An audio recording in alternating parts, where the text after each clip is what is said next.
Food, nutrition and hygiene, आहार, पोषण एवं स्वच्छता, एक ऐसा सब्जेक्ट जो आजकल बहुत ही ज़्यादा ट्रेंडिंग है। और रीज़न ये है कि बीए, बीएससी या बीकॉम सभी स्टूडेंट्स को इस सब्जेक्ट को पढ़ना कंपलसरी, एब्सोल्युटली अनिवार्य कर दिया गया है।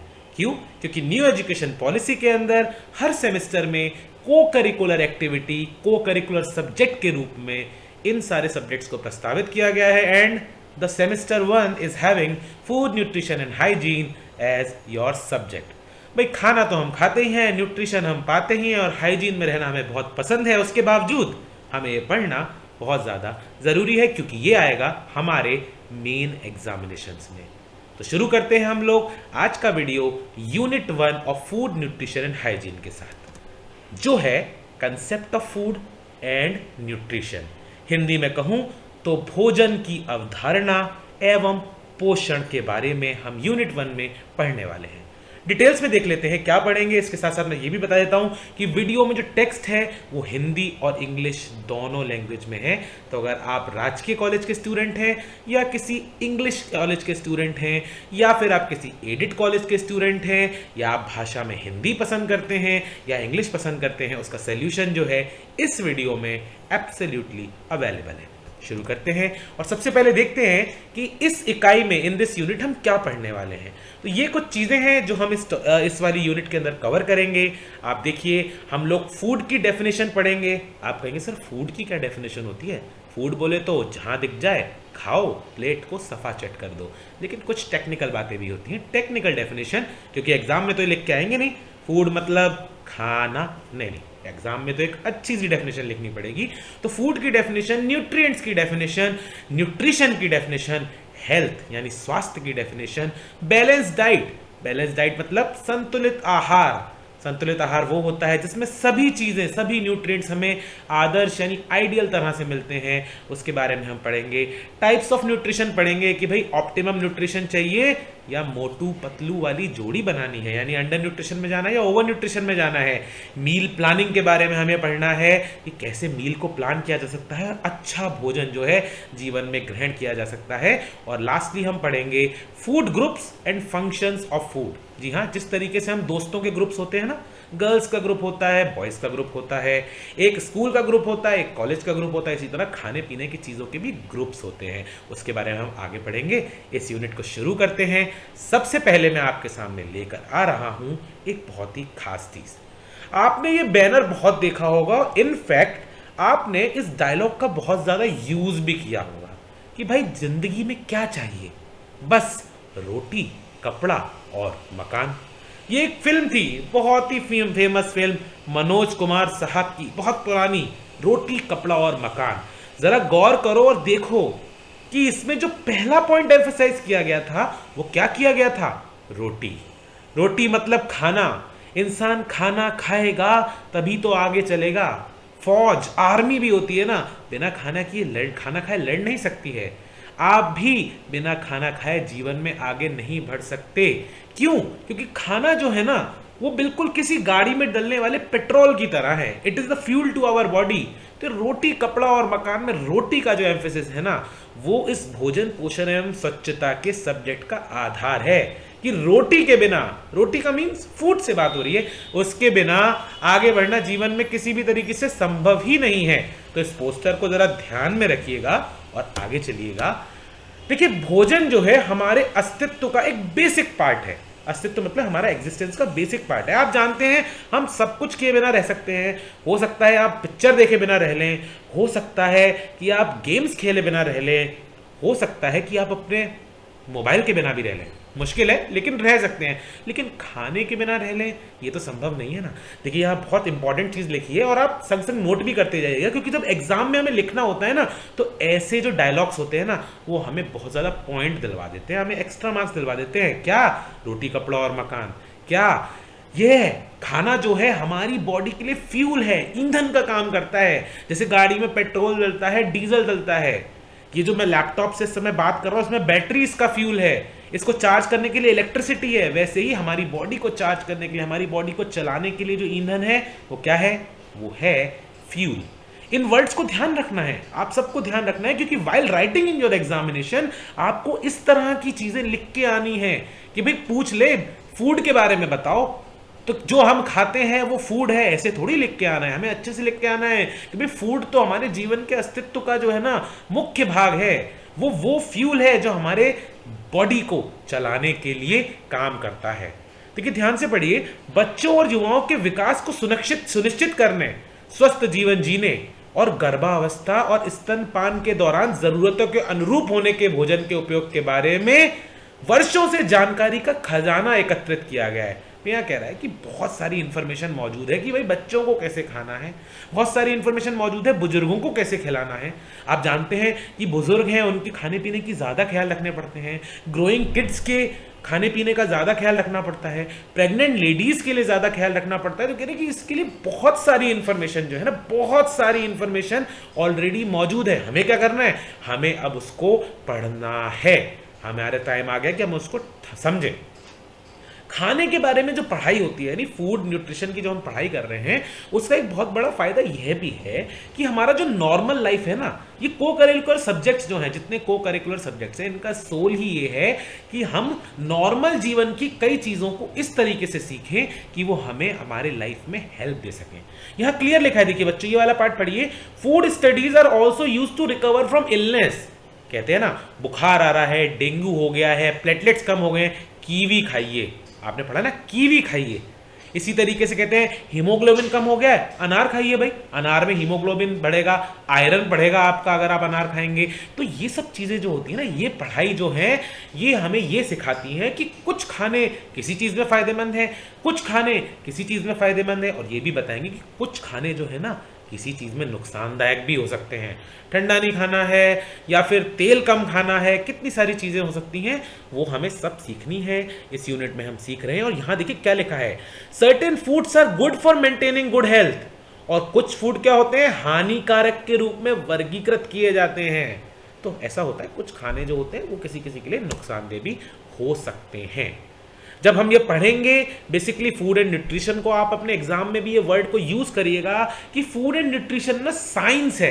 किस चीज की साइंस है, हमारे भोजन और हमारे पोषण से रिलेटेड चीजों की साइंस है, और ये हमको हमारे जीवन में अप्लाई करनी पड़ती है टाइम टू टाइम। जब हम छोटे होते हैं तो हमारे माता पिता अप्लाई करते हैं, जब हम बड़े होते हैं और हमको बॉडी बिल्डिंग का शौक है, फिट रहने का शौक है, तो हम खुद पे अप्लाई करते हैं, टेस्ट के अलावा भी फूड एंड न्यूट्रिशन को ध्यान में रखते हुए।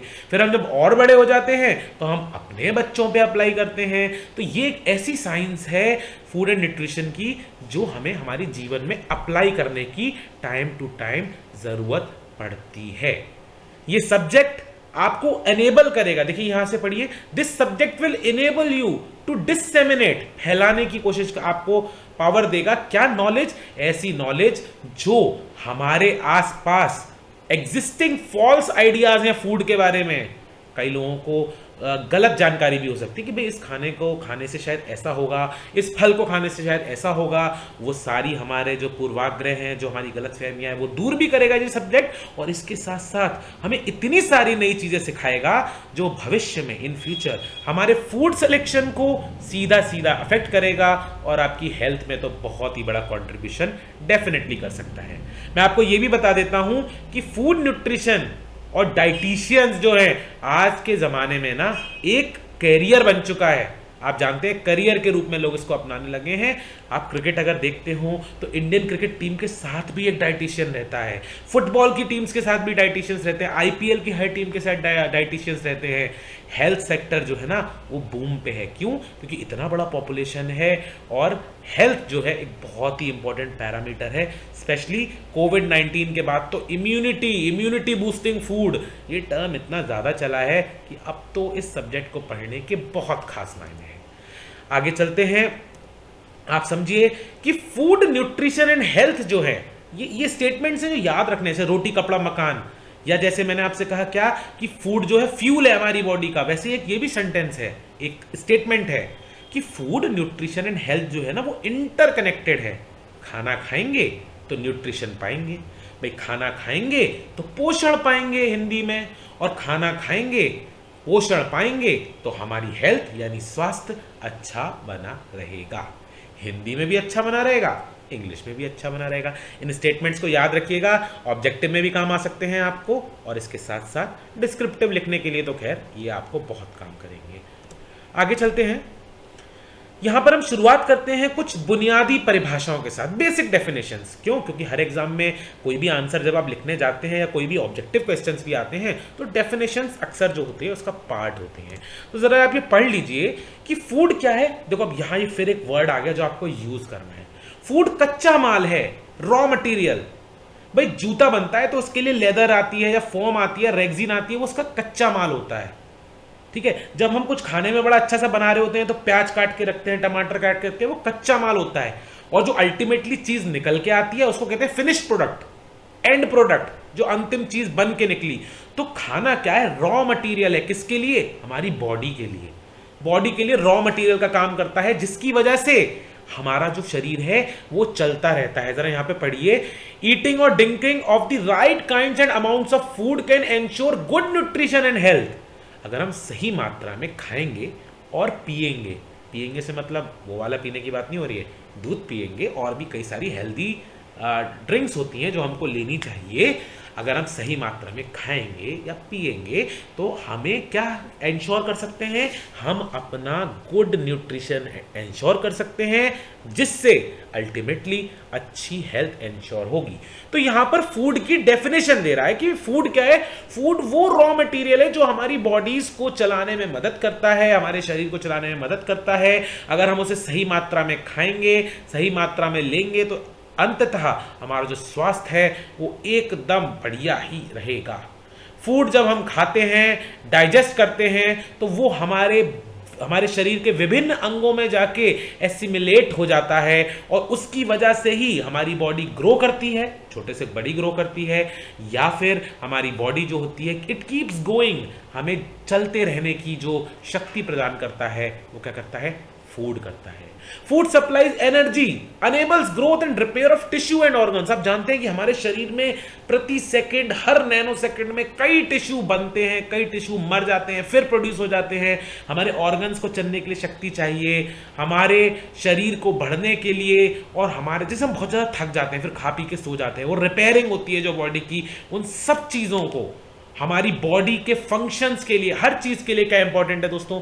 फूड बहुत ही ज्यादा इंपॉर्टेंट है। हमें यह भी देखना है कि अगर अच्छा खाओगे, देखो यहां क्लियर लिखा है डिजीजेस, यह शरीर को बीमारी से भी बचाता है। आपने कोरोना में बहुत ज्यादा ये पॉजिटिव हो गया, कोविड-19 के बाद बहुत ज्यादा प्रचार हो गया इस चीज का कि अच्छा खाएंगे, इम्यूनिटी बूस्ट होगी तो बीमारियों से जो है हम बचे रहेंगे। क्यों? क्योंकि पोषक तत्व, हिंदी में पोषक तत्व जो है वो हमारे शरीर को खाना प्रदान करता है। इस डेफिनेशन को तो आप ले ही लीजिएगा, नोट कर लीजिएगा। अपने शब्दों में बनाओगे उतना ज्यादा मजा आएगा, उतने ज्यादा मार्क्स पाओगे एग्जाम में। लेकिन किताबों के माध्यम से, गूगल के माध्यम से हम बहुत ज्यादा ऑथेंटिकेटेड राइटर्स की डेफिनेशंस भी ले सकते हैं। उसके ऊपर हम सेपरेटली डिस्कस कर लेंगे किसी लाइव में, जब आप और हम साथ जुड़े होंगे। लेकिन ये डेफिनेशंस जो है ना अपने शब्दों में लिखेंगे तो उसका मजा ही कुछ और होता है। आगे चलते हैं अगली बुनियादी परिभाषा की तरफ, और आप जरा इसको देख लीजिए कि अगली बुनियादी परिभाषा है न्यूट्रिशन की। न्यूट्रिशन मतलब पोषण। Nutrition has been defined at food at work in the body. Nutrition को क्या गया? पोषण क्या है? हमारे शरीर पर काम पर लगने वाला, काम पर लगा हुआ भोजन है। यानी जब हम भोजन ग्रहण कर लेते हैं और वो काम करने लगता है हमारे शरीर में जाके, तो उसको क्या कहते हैं? न्यूट्रिशन। अब ये भी एक स्टेटमेंट है जो आपको अपने एग्जाम में जरूर लिखना है अगर क्वेश्चन आता है, that nutrition is the food at work in body. या फिर आपके पेपर में अगर ऑब्जेक्टिव आते हैं तो आपसे पूछा जाता है what is defined as food at work in body. Option A nutrition, option B nutrients, option C food, option D carbohydrates. तो आपका जवाब होगा न्यूट्रिशन। भाई जब हमारे शरीर में खाने का असर होने लगता है, खाना काम करने लगता है, तो क्या होता है? पोषण की तरफ हम बढ़ने लगते हैं। इसके अंदर वेरियस फंक्शन, देखिए यहां से पढ़ते हैं, यह शरीर को आपूर्ति किए जाने वाले खाद्य पदार्थों के प्रकार का परिणाम है। यानी जो हम खाते हैं उसका रिजल्ट क्या है? न्यूट्रिशन है। भैया गंदा खाओगे तो गंदा पोषण मिलेगा, अच्छा खाओगे तो अच्छा पोषण मिलेगा। तो न्यूट्रिशन क्या है? हमारे शरीर को आपूर्ति किए जाने वाले खाने की अल्टीमेट रिजल्ट है। जैसे अभी मैं आपको ये कोर्स कंप्लीट करा रहा हूं, इसका रिजल्ट कब निकलेगा? जब आप एग्जाम में इसको लिख कर आओगे। वैसे ही जो मैं खा रहा हूं वो मेरे शरीर को जाकर जब लगेगा, उसका जो रिजल्ट होगा वो कहलाता है पोषण। यहां पढ़िए, भोजन और पोषक तत्वों के विज्ञान और हमारे स्वास्थ्य पर उनकी क्रिया को पोषण कहा जाता है। The science of food and nutrients. Nutrients क्या है? न्यूट्रिएंट्स का मतलब पोषक तत्व। पोषक तत्व जो होते हैं वो हमें खाने से मिलते हैं, और जो खाने से मिलते हैं पोषक तत्व जो काम करते हैं उसका रिजल्ट होता है, उसको हम कहते हैं पोषण। तो वो क्या है? The science of food and nutrients and their action on our health. हमारे स्वास्थ्य पर जो उसका रिजल्ट है उसको हम क्या कहते हैं? न्यूट्रिशन कहते हैं। इसको नोट कर लीजिएगा, बीच में वीडियो रोक के स्क्रीनशॉट लेके। वैसे बेस्ट तरीका क्या है? स्क्रीनशॉट नहीं लेना है, कॉपी पेन लेके लिखना है, क्योंकि कॉपी पेन लेके जो हम लिखते हैं ना उसका लेवल ही अलग होता है, फिर हमें याद रहता है। अगली परिभाषा देखो हमारे सामने क्या आ रही है, वो हमको अच्छे से याद करनी है। फिर से जरा हम इसको पढ़ लेते हैं। लंबी परिभाषा है न्यूट्रिएंट्स के बारे में। भाई न्यूट्रिएंट्स क्या है? मैंने आपको बताया था कि जो खाने के अंदर कई सारे छोटे छोटे पदार्थ मिलते हैं उन्हें न्यूट्रिएंट्स कहते हैं। मैंने पहले बताया था शायद, और नहीं बताया तो मैं आपको आज बता दे रहा हूं फिर से, कि न्यूट्रिएंट्स को ना रासायनिक आधार पे केमिकली 6 चीजों में बांट दिया गया है, और वो है water, protein, fat, carbohydrates, minerals and vitamins. जैसा कि मैं हमेशा कहता हूं, हिंदी में विटामिन, इंग्लिश में वाइटामिन। इंग्लिश वाले ऐसे बोलते हैं ना वाइटामिन, तो इंग्लिश में वाइटामिन, हिंदी में विटामिन। पानी भी एक तरह का न्यूट्रिएंट है, पोषक तत्व है। पानी से तो खैर बहुत फायदे होते हैं, आप सब लोग जानते ही होंगे इस बात को। तो हिंदी में भी देख लेते हैं कि भाई कौन कौन से पदार्थ होते हैं पोषक तत्वों में। प्रोटीन होता है, कहते हैं बॉडी बनानी है प्रोटीन खाओ। वसा होता है, फैट्स। कार्बोहाइड्रेट होते हैं, खनिज, मिनरल्स, खनिज पदार्थ होते हैं। इसके अलावा हिंदी में विटामिन और इंग्लिश में वाइटामिन्स जो हैं, ये सब खाने से हमको मिलते हैं, और इन सब चीज़ों को कहते हैं न्यूट्रिएंट्स कहते हैं। अगर आपके पेपर में सवाल आ जाता है कि रासायनिक आधार पर पोषक तत्वों को कितने हिस्सों में बांटा गया, कितने तरह के बताए गए हैं, तो दोस्तों 6 तरह के बताए गए, जो मैंने आपको यहाँ 6 तरह के बताए। आपको ये सब चीजें नोट करती चलनी है वीडियो में। आपको ये सब चीजें वीडियो में नोट करते चलनी है, विदाउट डाउट नोट करती चलनी है। और इसके अलावा वो कह रहा है कि देयर आर 40 एसेंशियल न्यूट्रिएंट्स। 40 कैसे कह दिया इसने? भाई कई तरह के मिनरल्स होंगे।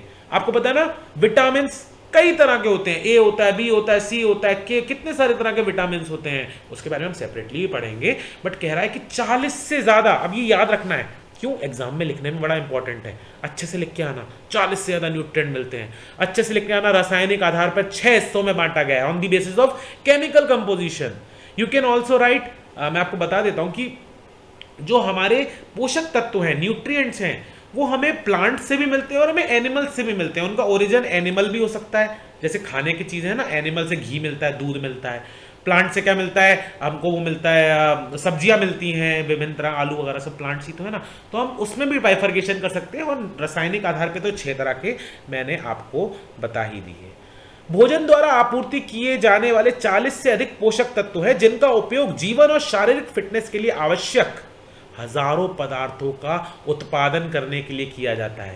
भाई ये जो पोषक तत्व है ना, ये हजारों प्रकार की चीजों का उत्पादन करती है हमारी बॉडी के अंदर जाके। कैसे? कोई सेल्स बनाने में मदद करता है, कोई टिश्यूज बनाने में मदद करता है, कोई खून बढ़ाने में, कोई प्लेटलेट में, कोई हेमोग्लोबिन में, कोई अच्छे हमारे न्यूरॉन्स को हमारे बेटर करने में, कोई हमारी फिजिकल एक्टिविटी को। कितनी सारी चीजें हमारी बॉडी को चाहिए होती हैं, वो सब न्यूट्रिएंट्स हमें फूड के द्वारा प्राप्त न्यूट्रिशन से मिलते हैं। सबसे ऊपर फूड है, फूड से हमें मिलता है न्यूट्रिशन, और न्यूट्रिशन के हिस्से हैं न्यूट्रिएंट्स। 6 तरह के केमिकली हो ही गए, उसके अलावा उसको एनिमल से प्राप्त या प्लांट से प्राप्त के उस वाले हिस्से में भी बांट सकते हैं। इसके बारे में हम डिटेल में आगे ही बात करेंगे। बट ये जो अच्छे अच्छे वर्ड्स हैं ना, इनको याद रखना है। रोटी कपड़ा मकान, फ्यूल है भाई शरीर का फूड तो, या ये वाला स्टेटमेंट जो हमने यहाँ पे दिया कि भाई 40 तरह के न्यूट्रिएंट मिलके ना हजारों तरह के पदार्थ हमारी बॉडी को सप्लाई करते हैं। तो ऐसे करके ना हमको करना है। और ये यहाँ पे ऐसे ही अगर लिख देंगे कि भाई पोषण विज्ञान, यानी ये जो हम पढ़ रहे हैं न्यूट्रिशन के बारे में, फूड न्यूट्रिशन में न्यूट्रिशन के बारे में जो पढ़ रहे हैं, वो हमें इन सवालों के जवाब देने में बहुत ही आवश्यक है कि भाई हमें कौन से पोषक तत्वों की आवश्यकता है। हाउ मच वी नीड, हमें वो पोषक तत्व आखिर कितने चाहिए।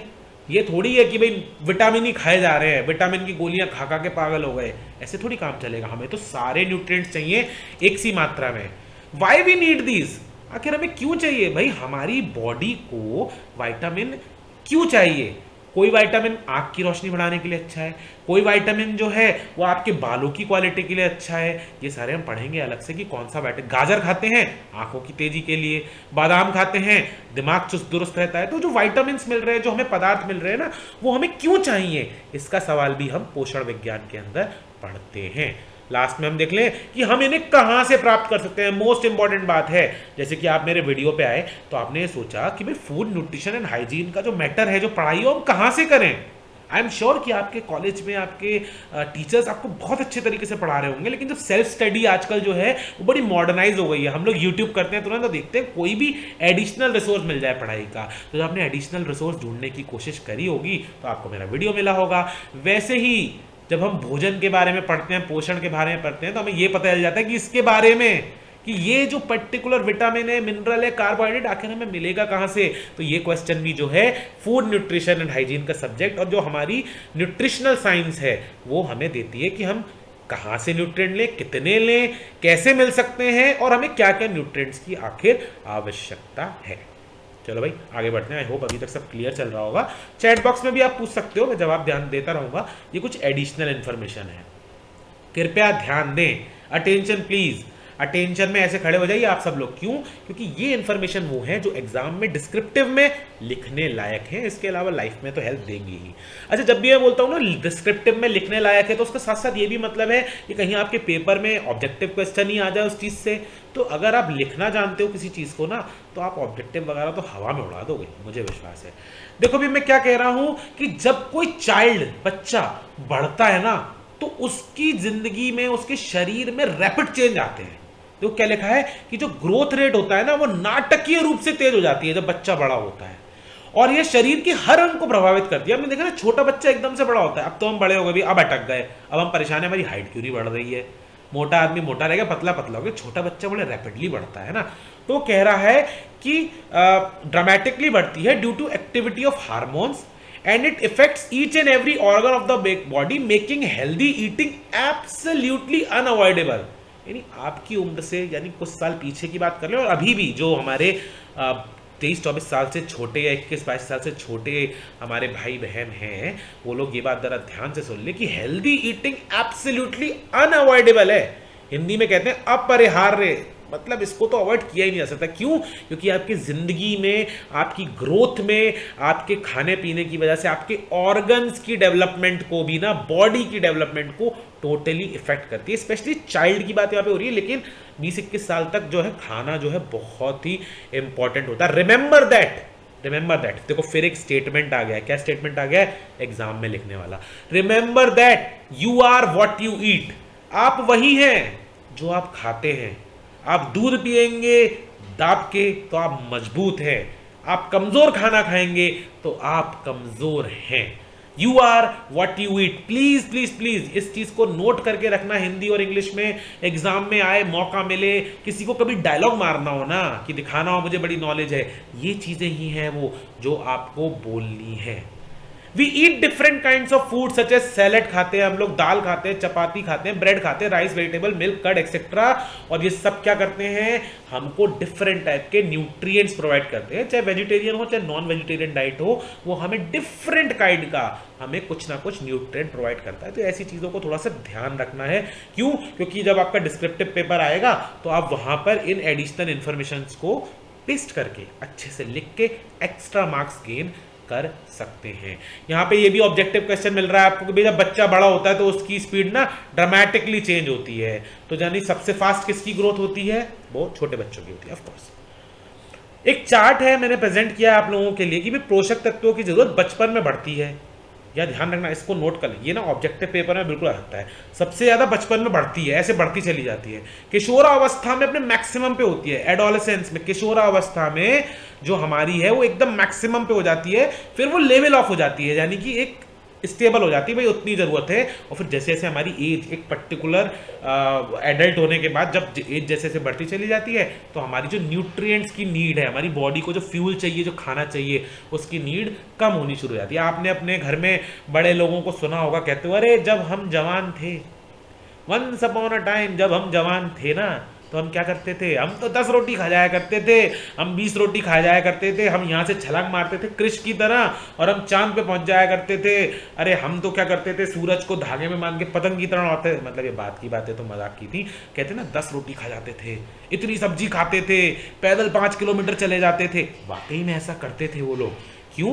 क्योंकि जो हमारा यूथ होता है उस टाइम में हम मैक्सिमम कैपेसिटी पे होते हैं। अब तो कंडीशंस भी बहुत चेंज हो गई, पहले के लोगों की डाइट बहुत ही अच्छी होती थी, सादा खाना होता था। अब तो चाउमीन, मोमोज सबसे हेल्दी फूड है ना। जरा स्टार्ट को देख लो, जब नया बॉर्न बच्चा होता है ना, न्यू बॉर्न, तो उसकी रिक्वायरमेंट मान लो 50% होती है। अच्छा, इस तरीके से अगर तुम प्रेजेंटेशन कर दोगे ना पेपर के अंदर, आपको क्वेश्चन पूछे आप बताओ कि पोषक तत्वों की जरूरत किस उम्र में कैसी कैसी होती है, स्टेटमेंट तो आपको पता है, ध्यान से सुनना, खास करके मेरे सारे वो दोस्त जो आंसर अच्छा लिख पाने में कंफ्यूज हो जाते हैं। तो देखो, आपको स्टेटमेंट पता है कि पोषक तत्व जो है बच्चों की उम्र में ज्यादा चाहिए, फिर बढ़ते चले जाते हैं, फिर एक बार लेवल ऑफ होके फिर नीचे गिरते हैं, आपको ये बात पता है।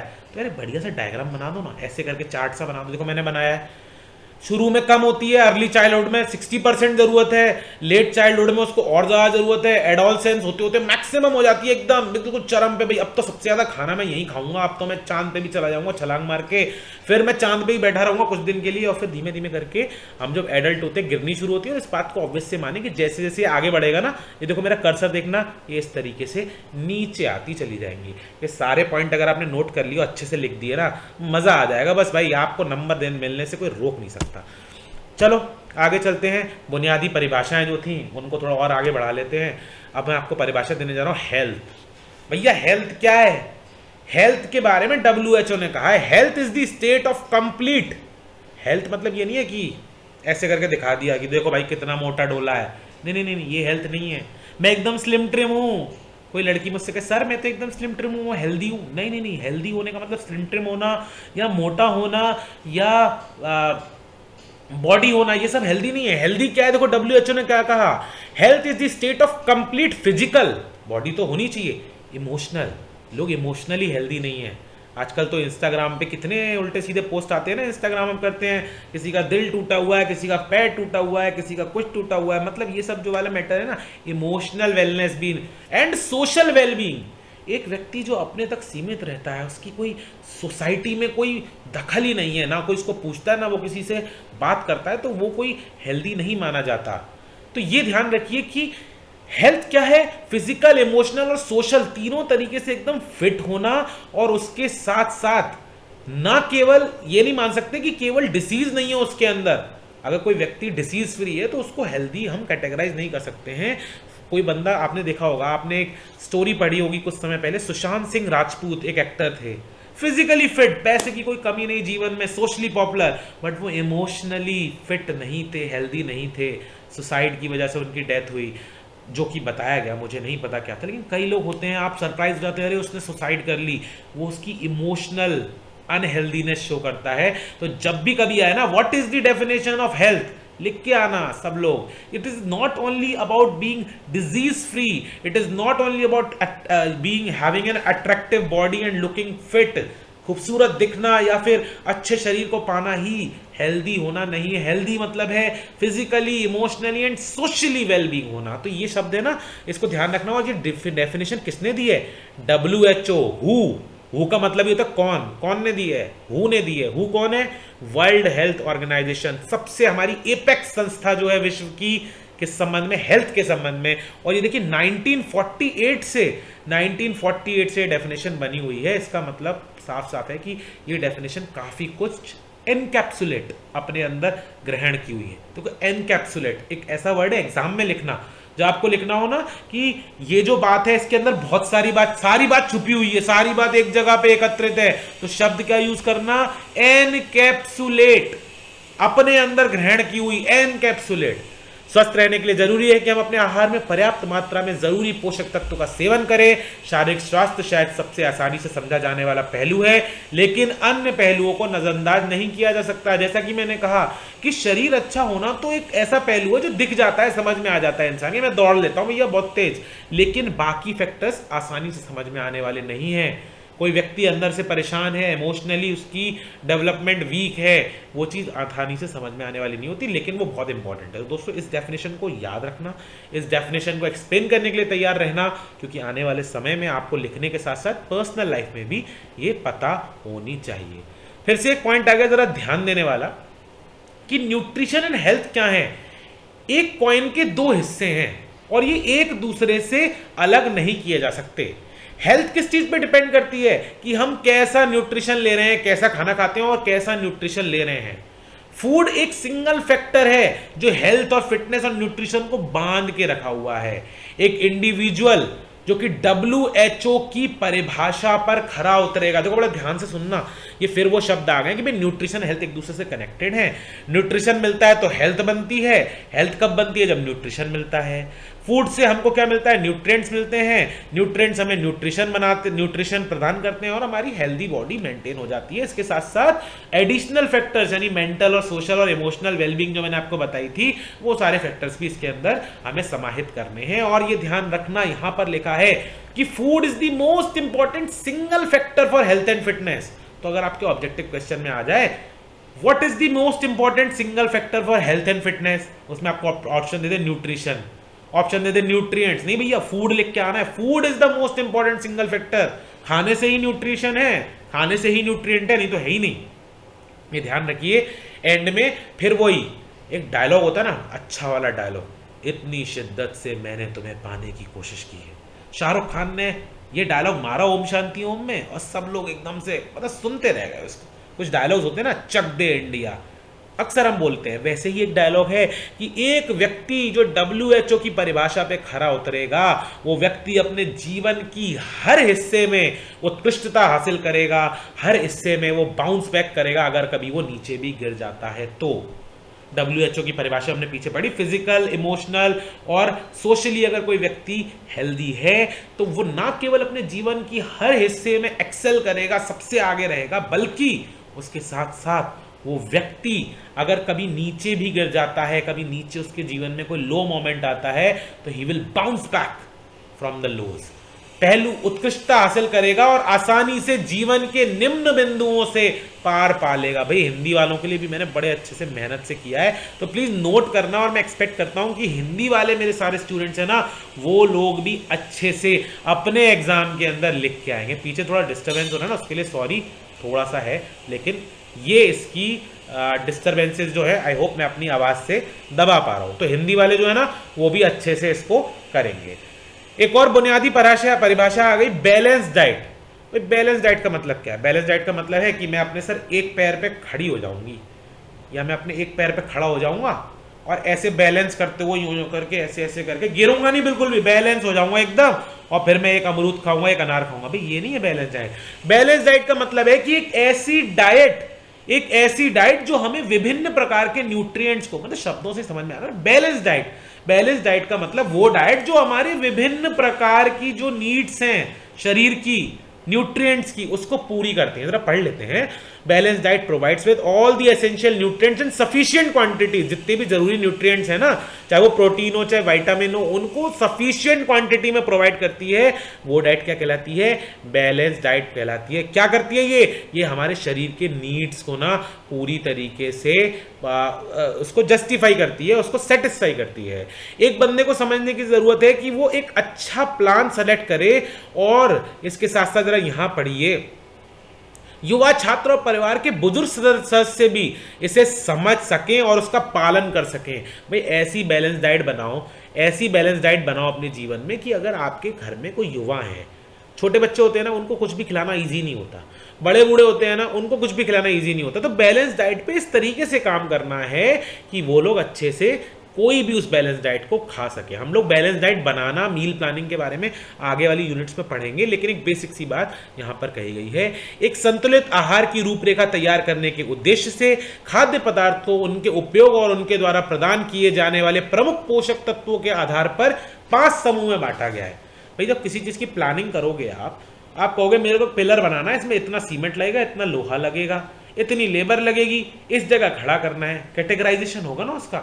वैसे ही जो हमारे प्रमुख पोषक तत्व हैं उनको भी मतलब बेसिकली उनको प्रदान करने वाले जो खाद्य पदार्थ हैं, पोषक तत्वों को, पोषक तत्व मैंने बताया आपको 6 कैटेगरी थी उधर, 5 में यहाँ पर विभाजित किया गया है। जरा इसको पढ़ लेते हैं हम लोग। ये इसको हम आगे बढ़ा देते हैं, यहाँ पे आ जाते हैं 1 2 3, ये रहा भाई, ये रहा, ये आज का आपका होमवर्क है, आपको पढ़ना है। ये हमारी चीजें हैं, cereals and products, pulses and legumes, milk and meat, fruits and vegetables, fats and sugar, और ये लोग ना ये सारी चीजें प्रोवाइड करते हैं। इसको अच्छे से पढ़ना है, आप सबको पढ़ के नोट करना है, और फिर मुझे कमेंट बॉक्स में आप बता देना अगर आपको डाउट होता है, और हम जब लाइव करेंगे उसमें तो डिस्कस करेंगे ही। जरा यहाँ पढ़ लेते हैं। एक बैलेंस डाइट वो है जिसमें सारे के सारे न्यूट्रिएंट्स अच्छे अमाउंट में उपलब्ध है। पीछे भी हमने बात करी ना कि उसके अंदर फाइबर भी उपलब्ध है, और उसके अंदर आपके जो और इंपॉर्टेंट फैक्टर्स होते हैं वो सब भी प्रॉपरली समाहित हैं। एक शब्द यूज किया गया यहाँ पे आरडीए, हम आगे डिटेल में तो पढ़ेंगे, बट आप जरा इसको नोट कर लेना। आरडीए आपके ऑब्जेक्टिव्स में सीधे सीधे पूछा जाएगा, भाई आरडीए की फुल फॉर्म बता दो। रिकमेंडेड डायटरी अलाउंस, अनुशंसित आहार भत्ता, हिंदी में रिकमेंडेड डायटरी अलाउंस, इंग्लिश में इसको याद कर लेना भैया, रिकमेंडेड डायटरी अलाउंस। ये क्या होता है कि भाई जो हमारा ICMR है, Indian council of medical research है, WHO, इन लोगों ने बोला है कि भाई ये जो न्यूट्रिएंट है ना, इतना इतना जरूर ले लो तो आपकी बॉडी चलती रहेगी। आपको पता होगा कि ये बताते हैं कि इतनी कैलोरी महिलाओं के लिए, और इतनी कैलोरी पुरुषों के लिए, इतनी कैलोरी बुजुर्गों के लिए, इतनी कैलोरी बच्चों के लिए ज़रूरी होती हैं। तो वो जो सारी चीज़ें हैं ना, रिकमेंडेड डाइटरी अलाउंस वर्ड की बात की गई है। इसके अंदर ये ध्यान रखा जाता है कि इसके अंदर विभिन्न प्रकार के खाद्य पदार्थ हों, सभी पोषक तत्वों के लिए RDO को पूरा किया जाए, और पोषक तत्वों को सही अनुपात में शामिल किया जाए। ऐसा ना हो कि भाई मतलब एक प्रॉपर फ्रैक्शन हो, ऐसा ना हो कि उठा के प्रोटीन ही प्रोटीन खा रहे हैं या फैट ही फैट खा रहे हैं, जो लोग कि हम लोग कर जाते हैं ना। जैसे मतलब मेरे जैसा गोलू मोलू होना है तो खाओ फैट खूब सारा, गोलू मोलू हो जाओगे। बट रिकमेंडेड डाइटरी अलाउंस है कि भाई एक व्यक्ति को इस एज में इतना इतना चीज़ खाना चाहिए। यहाँ एक चीज़ और यूज़ की है कि अनुशंसित आहार भत्ता, ये फॉर्मूला याद कर लो, अपने एग्जाम में लिख के आओगे मजा आ जाएगा। Recommended dietary allowance is equal to requirements plus margin of safety. Hindi में पढ़ो जरा ऊपर, अनुशंसित आहार भत्ता इक्वल टू आवश्यकताएं प्लस सुरक्षा का मार्जिन। जरा सब लोग जरा इधर लिखो, चैट में कमेंट में लिखो RDA की फुल फॉर्म, जरा टाइप करो सब लोग, इंग्लिश में टाइप करो, स्पेलिंग में मिस्टेक नहीं होनी चाहिए। रिकमेंडेड डाइटरी अलाउंस लिखो जरा कमेंट बॉक्स में, RDA की फुल फॉर्म लिखो सब लोग। चलो जरा आगे बढ़ लेते हैं, उसको समझ लेते हैं। अनुशंसित आहार भत्ता क्या है, आप लोग लिखो, मैं तब तक बता रहा हूं आगे। अनुशंसित आहार भत्ता जो है वो आवश्यकता, यानी हमारे शरीर की आवश्यकता प्लस सुरक्षा का मार्जिन, मार्जिन ऑफ सेफ्टी। ये क्या है, मैं इस कंसेप्ट को समझा देता हूं। रिकमेंडेड डाइटरी अलाउंस क्या है, रिक्वायरमेंट तो हमारी है ही, प्लस मार्जिन ऑफ सेफ्टी भी है। मार्जिन ऑफ सेफ्टी मतलब मान लो आपने किसी दिन व्रत रख लिया, हमारे शरीर को जरूरत थी कि भैया 100 ग्राम चाहिए, आपने 100 ग्राम खा लिया, अगले दिन आपका व्रत था मंडे को, भैया मैं तो 20 सोमवार होते, 21 सोमवार, कितने सोमवार का व्रत रखते हैं लोग, या वो नवरात्रि का व्रत है, उस समय आपकी न्यूट्रिएंट इंटेक कम हो जाएगी ना। तो हमें इतना खाना है, न्यूट्रिएंट इतना इंटेक करना है कि रिकमेंडेड जो हमारी रिक्वायरमेंट है वो तो पूरी हो जाए, प्लस अगर हमें खाना मिलने में देरी हो जाती है व्रत की वजह से या किसी और कंडीशंस की वजह से, तो भी हमारा शरीर जो है वो चलता रहे। रिकमेंडेड डाइटरी अलाउंस की फुल फॉर्म, RDA की full form recommended dietary allowance होती है। आगे बढ़ते हैं और देखते हैं कि नेक्स्ट हमारे पास जो है वो आपके लिए क्या मौजूद है। देखो जरा इस स्टेटमेंट को पढ़ लो। डाइटरी गोल्स, डाइटरी गोल्स क्या है, nutrients that we obtain through food have vital effects on physical growth and development, maintenance of normal body function, physical activity and health. यहां कह रहा है कि हमारे आहार में सभी आवश्यक पोषक तत्व आवश्यक मात्रा में उपलब्ध होने चाहिए।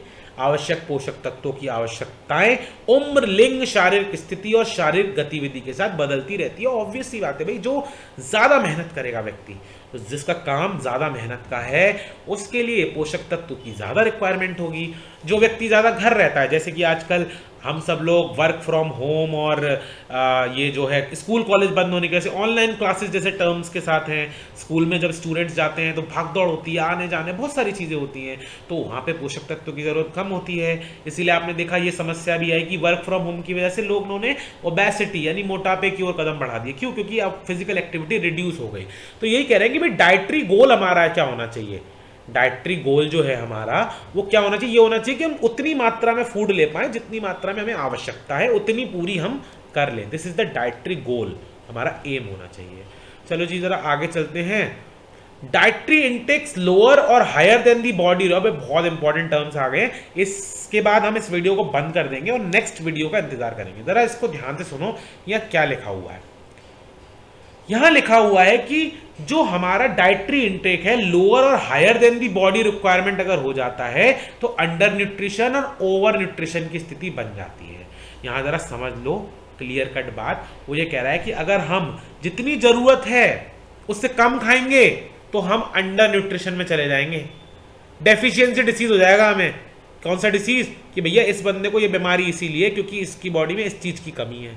ओवर न्यूट्रिशन लेंगे ना तो हमें ओवर न्यूट्रिशन वाली यानी समृद्धि के रोग हो सकते हैं। क्या होता है कि हमने इस चीज को ज्यादा खा लिया, इस न्यूट्रिएंट की ज्यादा इंटेक कर ली, इसीलिए भी लोगों को प्रॉब्लम हो जाती है।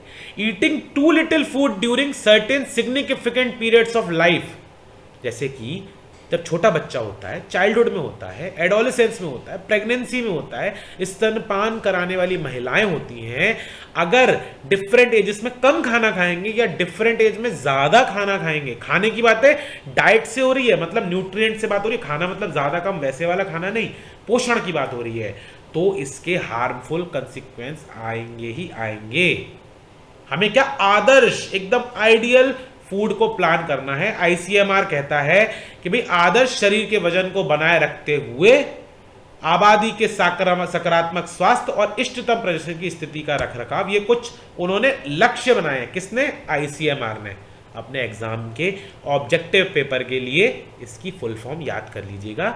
आईसीएमआर की फुल फॉर्म बताइए जरा लिख के। गर्भवती महिलाओं, स्तनपान कराने वाली माताओं के लिए पर्याप्त पोषण की स्थिति सुनिश्चित करना, इंग्लिश में भी आ जाएगा अभी। जन्म के वजन में सुधार और शिशुओं और बच्चों को आनुवांशिक क्षमता प्राप्त करने के लिए उनके विकास को बढ़ावा देना, सभी पोषक तत्वों में पर्याप्तता की उपलब्धि और कमी से होने वाले रोगों की रोकथाम, पुराने आहार संबंधी विकारों की रोकथाम और बुजुर्गों के स्वास्थ्य का रखरखाव और जीवन प्रत्याशा में वृद्धि। जीवन प्रत्याशा क्या होता है? Life expectancy. लाओ चलो इसकी इंग्लिश भी खोल देते हैं, इससे हम फटाफट पढ़ लें। वो ये कह रहा है कि आईसीएमआर ने जीवन मतलब पूरे देश के लिए, आईसीएमआर है Indian council of medical research, उसने 6 गोल दिए, 6 टारगेट्स दिए कि अगर हम ये कर देंगे ना तो क्या होगा, ये जो प्रॉब्लम्स है ना अंडर न्यूट्रिशन और ओवर न्यूट्रिशन, इसको हम सॉल्व आउट कर सकते हैं। वो कह रहा है कि बच्चों जो छोटे पैदा होते बच्चे हैं उनका वेट इंप्रूवमेंट करना है। कैसे करेंगे? अगर उनकी माताएं अच्छा खाना खाएंगी प्रेगनेंसी में ना तो बच्चा भी जो है वो स्वस्थ पैदा करेंगे। डाइट रिलेटेड डिसऑर्डर्स से दूर करना है, ऐसे बच्चे नहीं होने चाहिए जो कुपोषण की वजह से बीमारियों का शिकार हो जाएं, कुपोषण, mail nutrition.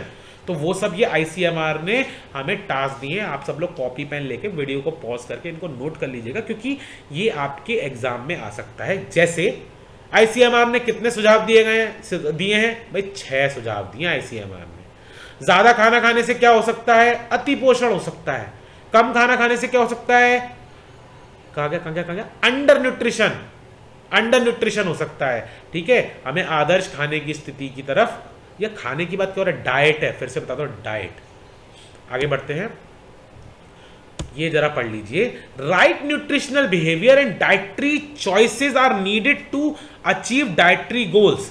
The 15 dietary guidelines provided by the ICMR indicates a broad framework for appropriate action. तो भाई आईसीएमआर ने ये तो कहा, आईसीएमआर ने क्या कहा? आईसीएमआर ने कहा कि भैया 6 टारगेट अचीव करने हैं हमें देश में, और आईसीएमआर ने साथ में उसके 6 टारगेट्स को अचीव करने के साथ 15 तरीके बताए, अगर उनको हम फॉलो कर लेंगे तो 6 टारगेट्स जो हैं वो अचीव हो जाएंगे। दोस्तों बड़ी खुशी की बात है, मेरे पैंट की जेब में मुझे 3 रुपए मिले हैं। इस 3 रुपए से मैं प्रयास करूंगा कोई फूड, न्यूट्रिशन एंड हाइजीन अच्छी वाली चीज़ खरीद के खाऊं। ठीक है, चलो आगे बढ़ते हैं। 15 क्या क्या बताया जरा पढ़ लीजिए सब लोग फटाफट। यहाँ आपके सामने मैंने खोल दिया है। ठीक है, इसमें कई सारे पॉइंट हैं, ये सारे पॉइंट आप लोग नोट करेंगे।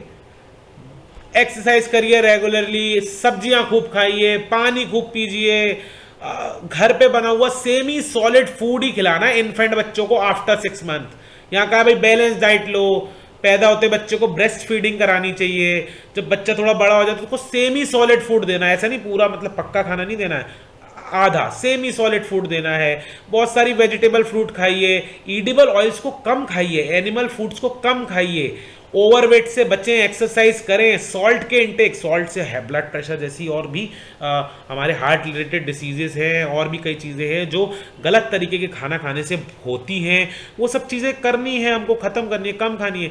Clean, safe and clean food, भाई ये तो कोविड आने के बाद बहुत ज़्यादा सैनिटाइजर वगैरह एक्टिव हो गए हैं, तो ये सब समहाउ अचीव हो गया है। प्री कुकिंग प्रोसेस जो है, जैसे कि मतलब खाने की चीज़ों को अच्छे से साफ करना, उसके अलावा सही कुकिंग मेथड्स को इस्तेमाल करना, इसके अलावा देखो मैं पहले ही बोल दिया था, ड्रिंक प्लेंटी ऑफ वाटर, खूब पानी पीना दिन भर, पानी जो है हमारी बॉडी को क्लींस करता रहता है अच्छे से। शुगर का, सॉल्ट का कम यूज करना। प्रोसेस फूड, आपने देखा ना आजकल फैशन चल गया है, डिब्बे में पैक खाना आने लग गया है, आओ गरम करो खा लो, मेट्रो सिटीज का कल्चर, वो सब चीजें जो है अवॉइड करनी है, कम करनी है, अवॉइड नहीं कर सकते, मिनिमाइज कर दो भाई। फास्ट फूड हो गया उसको मिनिमाइज करना है, और कह रहे हैं कि भाई ऐसा फूड खाओ जो कि हमारी माइक्रो न्यूट्रिएंट रिच हो, यानी न्यूट्रिएंट्स उसके अंदर पॉसिबली अच्छे से अच्छे हों, और एल्डरली पीपल जो है ना उनके लिए खास करके कि वो फिट रह पाए और एक्टिव रह पाए। अगर ये 15 जो गाइडलाइंस इशू करी, किसने इशू करी? ICMR, Indian council of medical research ने। कितनी गाइडलाइन इशू करी है? 15, ऑब्जेक्टिव पेपर में आएगा। कितनी गाइडलाइन है? 15 है। कितने टारगेट है? 6 हैं। तो ये चीज हमको याद रखनी है अच्छे से, जिससे हम अपने पेपर में इसको शॉर्ट मार के खत्म कर दें। दोस्तों आज के वीडियो को यहाँ पे समाप्त कर लेते हैं। हमने काफ़ी सारी बेसिक चीज़ें जो हैं वो पढ़ ली।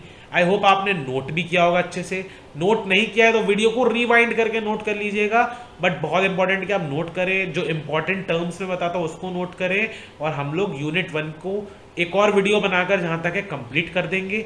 उसके बाद यूनिट 2 को 2 वीडियो में, 3 को 4 को, इस तरीके से। मैंने एक वीडियो सेपरेटली बनाया था कि आपके सिलेबस में आखिर है क्या, वो आप चाहो तो जाके चेक कर लेना। तो हम करके और फिर एक डाउट खत्म करने का सेशन रख लेंगे और हमारा ये सब्जेक्ट कंप्लीट हो जाएगा, एक्स्ट्रा प्रेशर नहीं आएगा। आपको पता होगा कि कोविड का जब ये थोड़ा सा जो अभी स्कूल वगैरह कॉलेज वगैरह आपके बंद चल रहे हैं, जैसे ही ओपन होंगे तो आपके एग्जाम शेड्यूल्ड हैं, तो इस सब्जेक्ट में एक्स्ट्रा मार्क्स लाके ना आप अपने बाकी सब्जेक्ट का प्रेशर भी रिड्यूस कर सकते हो। अभी इसको खत्म कर लेंगे, बाकी सब्जेक्ट्स जो हैं वो रेगुलरली चलते रहेंगे।